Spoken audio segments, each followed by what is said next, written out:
Hello friends, आज हम बात करने वाले हैं MS-27 जो MBA का कोड है। इग्नू MBA में MS-27 जो HRM में आता है उसके बारे में, वेज एंड सैलरी एडमिनिस्ट्रेशन के बारे में, जिसमें जो इम्पोर्टेंट पॉइंट है वो मैं जो है आपको यूनिट वाइज बताता चलूँगा कि इसमें कौन कौन से जो है इम्पोर्टेंट पॉइंट है। जैसा कि एग्ज़ाम आने वाला है तो मैं एग्ज़ाम पॉइंट ऑफ व्यू से ही बताऊँगा। सिर्फ आप अगर वो पॉइंट याद करेंगे जो मैं आपको बताऊँगा तो मैं गारंटी लेता हूँ कि आपको 90 या 95% मार्क्स उसी में से आ जाएंगे। क्योंकि मैं भी MBA कंप्लीट किया हुआ हूँ तो मैंने इस पर बहुत रिसर्च की है। रिसर्च करने के बाद मैं ये बता रहा हूँ। तो जो क्वेश्चन आने वाली संभावना है और जो पहले आ चुके हैं उसी बेस पे मैं आपको साथ के साथ बताता चलूँगा। तो आप जो है अपनी पांचों बुक जो है अपने पास रखो और उसमें टिक करते चलो। जो मैंने ऊपर खोला है देखो, जैसे कि फिर दूसरी यूनिट में, फिर तीसरी में, ऐसे सभी यूनिट मैंने यहाँ पर ऊपर खोल के रखा है आपको बताने के लिए। तो आप जो है अभी मैं जहाँ जहाँ पे बताऊँगा कौन कौन से टाइम पे वो क्वेश्चन आए हुए हैं उसको नोट कर लीजिएगा। और अगर आप चाहते हैं कि मैं और भी MBA के ऊपर वीडियो बनाऊँ, किस कोड के ऊपर मैं वीडियो बनाऊँ, तो आप जो है कमेंट बॉक्स में आप लिख सकते हैं। और मैं जो और इम्पोर्टेंट जो बेसिक MS1 2 3 4 MS4 और MS8 के ऊपर स्पेशल मैं आपको लेक्चर चाहिए, इम्पोर्टेंट क्वेश्चन चाहिए या पूरी क्लासेस चाहिए यूट्यूब के ऊपर, आप मुझे कमेंट्स में प्लीज़ थोड़ा बता दोगे तो मैं उसके ऊपर पूरा लेक्चर लेके आऊँ या सिर्फ इम्पोर्टेंट क्वेश्चन लेके आऊँ, मैं वो लेके आऊँगा। क्योंकि वो सबसे हार्ड पड़ते हैं MBA के अंदर, आप सभी को पता है। तो प्लीज़ MBA स्टूडेंट कमेंट करें और सब्सक्राइब करें इस चैनल को ताकि मेरा हौसला बढ़े। तो जैसा कि मैं आपको बता देना चाहता हूँ कि आप देख रहे हैं सेल्फ ज्ञान। ये देखो आपका सेल्फ ज्ञान चैनल है और इसमें जो है MBA, BA, BCom, BSc और इग्नू में जो परेशानी आ रही है स्टूडेंट, उन सब के ऊपर वीडियो बनाया हुआ है। जैसे MBA में अगर टाइम से आप कंप्लीट नहीं कर पाते तो आपको क्या क्या नुकसान होंगे, तो सभी जो है क्लासेस और इन्फॉर्मेशनल नॉलेज वो सभी ओनली इग्नू के बारे में है ये। तो इस चैनल को लाइक और सब्सक्राइब करें। तो चलो शुरू करते हैं। तो सबसे पहले यूनिट में जो सबसे इम्पोर्टेंट क्वेश्चन है मैं आपको बता देना चाहता हूँ। सबसे पहले 1.4 जो आप देख रहे हैं ये वाला कंपनसेशन स्ट्रक्चर, ये इम्पोर्टेंट है। ठीक है, इसके अंदर में कुछ शॉर्ट नोट आ सकते हैं। तो इसमें कंपनसेशन स्ट्रक्चर के बारे में जब आप खोलोगे नीचे तो वेट्स और प्लस DA के बारे में कुछ लिखा हुआ है, वो सब आपको याद होना चाहिए। ठीक है, तो सबसे पहला आपका यही इम्पोर्टेंट क्वेश्चन है। उसके बाद जो है ये 7 में आया, जून 2007 में ये क्वेश्चन। ठीक है, 1.4 वाला। उसके बाद कारपोरेट कंपनसेशन पॉलिसी जो 1.6 है, ये वाला कारपोरेट कंपनसेशन पॉलिसी, ये बहुत इंपॉर्टेंट है। शॉर्ट नोट में 2 बार आएगा, 2 बार आ भी चुका है और ये आने की संभावना है, बहुत ज़्यादा संभावना है। 95% ये क्वेश्चन आ ही जाता है। ठीक है, तो इसके जस्ट नीचे वाला इशू एंड करंट ट्रेंड्स जो है ये भी आता है, बहुत इंपॉर्टेंट क्वेश्चन है, ये भी आता है। ठीक है, तो ये तीनों चीज़ें आप इसमें नोट कर लो और एक एक्स्ट्रा क्वेश्चन आप नोट कर लो इसी के अंदर। उसमें आपको क्वेश्चन जो पूछा जाता है जो पहले आया हुआ है उसमें लिख लो फीचर ऑफ रिवार्ड सिस्टम। तो उसके फीचर्स बताने रिवार्ड सिस्टम के अंदर, और बिहेवियरल साइंस थ्योरी कैसे उसको प्रभावित करता है रिवार्ड मैनेजमेंट को। How the behavioural science theory influence reward management. ठीक है, तो ये क्वेश्चन आया हुआ है, 2007 में भी आया हुआ है क्वेश्चन और आता रहता है, तो इसको आप नोट कर लो। और उसके बाद एक्स्ट्रा क्वेश्चन नोट कर लो। एक है कारपोरेट कंपनसेशन पॉलिसी, ये बहुत बार आ चुका है, शॉर्ट नोट में आता है, 2-3 बार आ चुका है कारपोरेट कंपनसेशन पॉलिसी। ठीक है, principle of ways and salary administration के बारे में बताइए, शॉर्ट नोट। ओके, उसके बाद क्लासिफिकेशन ऑफ इंसेंटिव्स, उसके बाद मैनेजरियल कंपनसेशन, उसके बाद कंपनसेशन सर्वे क्या होता है। ठीक है, ये शॉर्ट नोट बहुत इम्पोर्टेंट है। इनको याद करने के बाद मैं अपनी बुक आगे खोल रहा हूँ जिसको मैंने याद किया है, और बहुत शॉर्ट टाइम में आप ड्यूरेशन में इसको कंप्लीट करके आप आगे बढ़ सकते हैं। ठीक है, ये सब जो मैंने आपको बताया वो इसी के अंदर है, फर्स्ट यूनिट के अंदर। अब मैं सेकंड यूनिट में आपको ज़्यादा पढ़ने की ज़रूरत नहीं है। सेकंड यूनिट में सिर्फ आपको पढ़ना है select wage theory and economics issues, ये वाला select wage theory and economic issue, ये 2012 में आया था जून में। ठीक है, उसके बाद मैं आगे चलता हूँ। उसके बाद आपको जो थर्ड यूनिट है उसमें भी ज़्यादा पढ़ने की ज़रूरत नहीं है। उसमें सिर्फ आपको जो इम्पोर्टेंट है वो 3.2 और 3.3 माइक्रो पॉलिसी फ्रेमवर्क और माइक्रो पॉलिसी कंसिडरेशन, ये जो है 2016 में आया हुआ है जून में, तो ये आप कर लेना, बाकी को छोड़ देना। आप एज ए नॉलेज याद कर सकते हो, but exam point of view से मैं आपको ये बता रहा हूँ। उसके बाद आप अपनी दूसरी बुक खोल लो। दूसरी बुक में जो यूनिट नंबर 4 है, ये वाला, इसके अंदर आपको क्या करना है, जो ये देख रहे लिविंग वाला, लिविंग वाले से लेके यहाँ से और ये वेज मैनेजमेंट वेज तक, ये शॉर्ट नोट में आएगा। जैसे ये जून 2007 में आया हुआ है यहाँ तक ये क्वेश्चन। इसको लिविंग वेज, फेयर वेज और मिनिमम वेज क्या होता है, ये शॉर्ट नोट में भी आते रहते हैं, तो इसको कर लेना। उसके बाद जो सबसे इम्पोर्टेंट क्वेश्चन इसमें जो कई बार आ चुका है वो है definition under wage under various labour legislation. तो ये वाला ये 2 बार आ चुका है, 12 में आया है, 7 में आया है और कई बार आ चुका है, तो इसको कर लेना 4.2 को। तो चलो आगे चलते हैं। तो 4.2 को कर लेना, इसमें सारी चीज़ें इम्पोर्टेंट है, कई बार आ चुकी हैं। चलो मैं 4.2 आपको खोल के दिखा देता हूँ। जब इसमें 4.2 में आप जाओगे, ये वाला, इसमें कौन सा आया हुआ, ये the payment of wage act 1936, ये 2 बार आ चुका और 2-3 बार सिर्फ इसी के नोट से, पेमेंट ऑफ वेज एक्ट 1936। ये आया है दिसंबर 6 में और जून 2007 में, और उसके बाद कई बार आ चुका है। इसकी साइलेंट फीचर पूछता है कि इसकी साइलेंट फीचर बताओ, या वेरियस रिडक्शन क्या हुए इस एक्ट के अंदर, ठीक है, क्या डिडक्शन है इस एक्ट के अंदर, वो पूछता है। उसके बाद पेमेंट ऑफ बोनस एक्ट 1965, ये शॉर्ट नोट में आता है, पेमेंट ऑफ बोनस एक्ट 1965 2 बार आ चुका है, जून 2012 में आ चुका है, दिसंबर 6 में आ चुका है, उसके बाद कई बार आ चुका है। तो आप प्लीज़ इसको कीजिए, शॉर्ट नोट में भी आता है। उसके बाद ये सबसे इम्पोर्टेंट है जो इसमें आता है, इक्वल रिम्यूनरेशन वाला, ये वाला,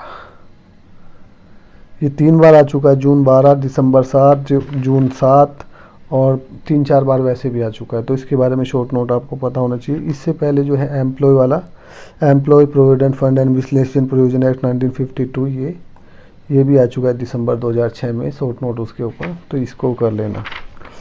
उसके बाद 5वीं यूनिट में कोई खास नहीं है। उसके बाद आप 5वीं यूनिट में कोई खास नहीं है, इसलिए मैं, क्योंकि मैं सर्च आउट किया, इसमें से कुछ आया नहीं है, तो 6ठी वाले में जो है मैं बताना चाहूँगा। फर्स्ट जो दोनों है वो आया हुआ है, पेमेंट ऑफ वेज एक्ट 1936 और बोनस, ये दोनों आए हुए हैं, तो इनको कर लेना। उसके बाद दोनों आए हुए, मैंने आपको बता दिया, दोनों आए हुए हैं, उनको करना है। उसके बाद यूनिट 7 में चले जाओ। यूनिट 7 में सीधा आपको सिर्फ एक क्वेश्चन करना है, इन सब को करना है तो कर लो, नहीं तो लिख लेना, fixation of ways and salary क्या होता है, fixation of ways and salary. ये दिसंबर 6 में क्वेश्चन आया है, इसको अलग से कर लेना। ये 7.2 में दिया है, फिक्सेशन ऑफ मिनिमम वेज, ये इससे रिलेटेड है, थोड़ा आप कर लेना, fixation of ways and salary. और उसके बाद एक जो पेज नंबर इस पे आया है, equal pay for equal work 7.5, equal pay for equal work, इसको जब खोलोगे तो ये 3 बार आ चुका है, इक्वल रिम्यूनरेशन एक्ट। इसके अंदर चलते हैं, मैं आपको दिखाता हूँ, पेज नंबर 40 पे, पेज नंबर 40, हाँ 40 खोल लिया। ये यहाँ पे टॉप में देखोगे, equal remuneration for equal remuneration act 1976, ये आया है 3-4 बार, जून 12, दिसंबर 7, जून 7 और इसके बाद कई बार आ चुका है, तो प्लीज़ इसको करना। और उसके बाद आपका जो है यूनिट 8 खोलो, तो यूनिट 8 में जो है ओनली ये सेकंड नंबर वाला, ये एम्प्लॉय प्रोविडेंट फंड एंड विश्लेषण प्रोविजन एक्ट 1952, उसकी साइलेंट फीचर पूछता है, तो वो आप कर लेना। सबसे इम्पोर्टेंट यही था। उसके बाद आप अपनी यूनिट 3 उठा लो। जब यूनिट 3 उठाओगे तो इसमें यूनिट 3 में 3 क्वेश्चन इम्पोर्टेंट है। यूनिट 3 में जब यूनिट 9 सॉरी, जो तीसरी बुक है इसका। सबसे पहला है बेसिक वेज, फिर DNS अलाउंसेस, और उसके बाद फ्रिंज बेनिफिट्स। कहाँ है बेसिक वेज वाला? ये आया हुआ है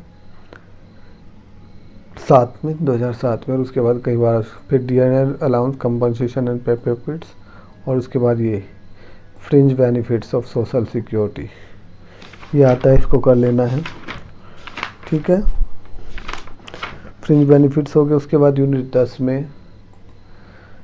10 में जो आता है वो आता है कलेक्टिव बार्गेनिंग 10.4, ये वाला, इसको आपको करना है। ये आया है जून 7 में, और उसके बाद कई बार आ चुका है। उसके बाद सबसे इम्पोर्टेंट 11 नंबर, इसमें से कहीं हर बार आ रहा है लगभग, तो इसमें से जो हर बार आ रहा है वो आता है जॉब वैल्यूएशन वाला। ये 3-4 बार आ चुका है अभी में, जो पुराने टाइम में दिसंबर 6, दिसंबर 7, जून 7, हर बार छोटे नोट बड़े नोट में आते ही रहते हैं जॉब वैल्यूएशन क्या है। और उसके बाद नीचे वाला method of system of JE मतलब जॉब वैल्यूएशन। तो ये दोनों एक साथ मिला के लॉन्ग में आ जाते हैं, कभी अलग अलग आ जाते हैं, तो इन दोनों को करना। रेशनले ऑफ जेई ये हो गया। ये जो इसके नीचे एक रेशनले ऑफ जेई ये वाला, ये भैया इम्पोर्टेंट है। इसमें ये कई बात आता है कि जॉब रोटेशन का जो रेशनले है उसके बारे में बताइए, तो इसको याद कर लेना थोड़ा सा। ठीक है, उसके बाद जो है कुछ भी बाकी नहीं है।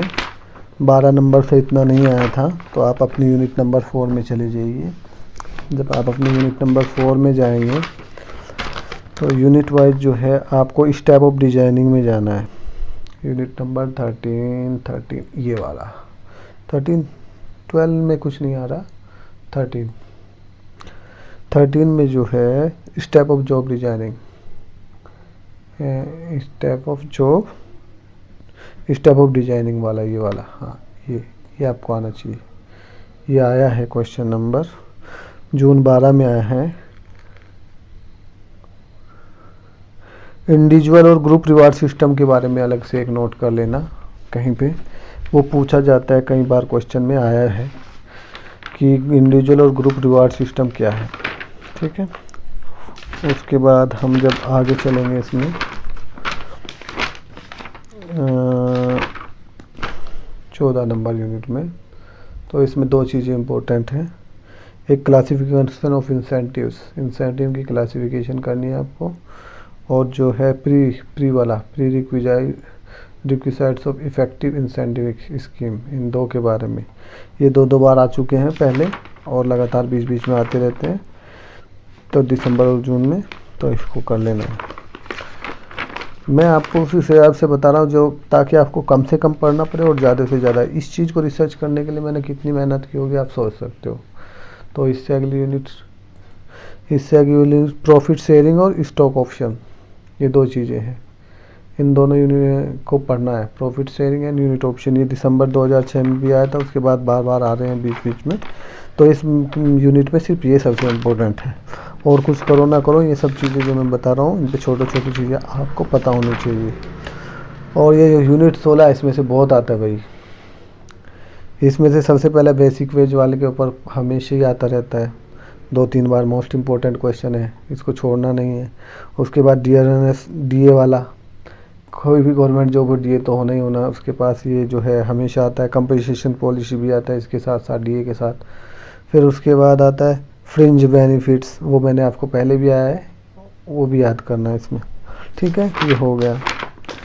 उसके बाद जो यूनिट नंबर 17 में है वो बहुत इम्पोर्टेंट जो क्वेश्चन है, जो बार बार आ रहा, रीजन फॉर डाउन साइजिंग, हर साल आता है ये लगभग, रीजन फॉर डाउन साइजिंग। ठीक है, रिटायरमेंट। ठीक है, तो क्यों करते हैं इसको, ये हर साल आ रहा है भाई, 5-6 बार आ चुका है। 99% चांस है इस यूनिट में से इस क्वेश्चन के आने के, नहीं छोड़ना है इसको। वॉलंटरी रिटायरमेंट स्कीम, जो ये आता है VRS के बारे में, कि लोग VRS का क्या प्रोसीजर है, जो क्यों लेते हैं, क्या क्या बेनिफिट्स हैं। जून 12 में भी आया था, और उसके बाद बीच में आता रहता है। इस यूनिट में दोनों बहुत ही इम्पोर्टेंट क्वेश्चन है। उसके बाद आप अपनी नेक्स्ट यूनिट उठा लो, लास्ट वाली। अब इसमें जो है आप बात साथ साथ लिखते चले जाना। जो 18 नंबर जो टैक्स प्लानिंग वाला है, ये इसमें जो इम्पोर्टेंट क्वेश्चन है वो है 18.4 tax planning and employ compensation. हर लगभग 2-3 बार आ चुका है, दिसंबर 7, जून 7 और उसके बाद बीच बीच में आते ही रहते हैं, तो इसको कर लेना। इसके अंदर एक अंदर जाके implication of this compensation of the employees है, पेज नंबर 8 पे जाके। तो इसमें पेज नंबर 8 पे चले जाइए। शॉर्ट नोट 8 कौन था, हाँ ये है।